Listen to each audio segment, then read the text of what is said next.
U.S. Navy said Tuesday that it had sailed a warship near the contested Spratly Islands in the South China Sea, home to fortified islands built by China, on Saturday, in what was believed to be its first freedom of navigation operation of 2020.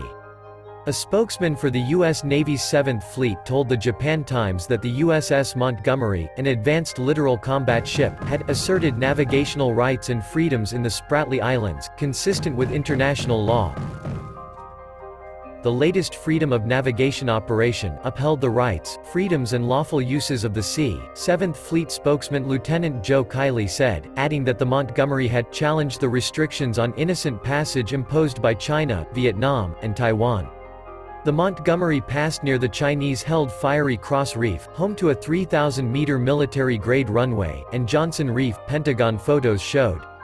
The spokesman said that the U.S. upholds freedom of navigation as a principle, and that the missions are conducted peacefully and without bias for or against any particular country. Freedom of navigation operations in the South China Sea are a part of daily operations of U.S. military forces throughout the region, he added. China's military said later Tuesday that its air and naval forces had expelled a U.S. warship that sailed near the islands.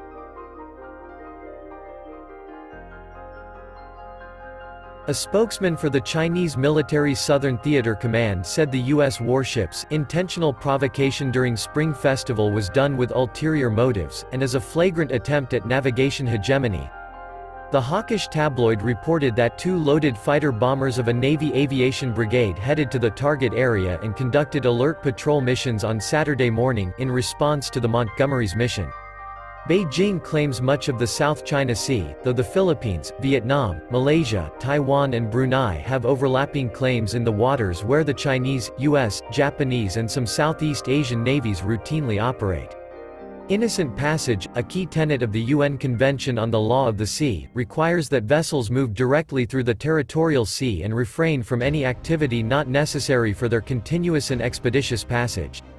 Providing notice or obtaining permission prior to transiting under innocent passage is not required. The latest freedom of navigation operation came amid rising tensions between the two powers in the strategic waterway and as China grappled with the deadly coronavirus outbreak, the death toll of which topped 100 by Tuesday evening. The U.S. Navy has angered Beijing by regularly conducting freedom of navigation operation close to some of the islands China occupies in the waterway, including its man-made islets, asserting that freedom of access is crucial to international waterways. Washington has lambasted Beijing for its moves in the South China Sea, including the construction of the man-made islands, such as those in the Spratly Chain and further north in the Paracels, some of which are home to military-grade airfields and advanced weaponry. The U.S. fears the outposts could be used to restrict free movement in the waterway, which includes vital sea lanes through which about $3 trillion in global trade passes each year. Beijing says it has deployed the advanced weaponry to the islets for defensive purposes, but some experts say this is part of a concerted bid to cement de facto control of the waters. In a defense white paper released last October, China highlighted a new emphasis on combat readiness and military training in real combat conditions, and new war-fighting capabilities in the Western Pacific and South China Sea.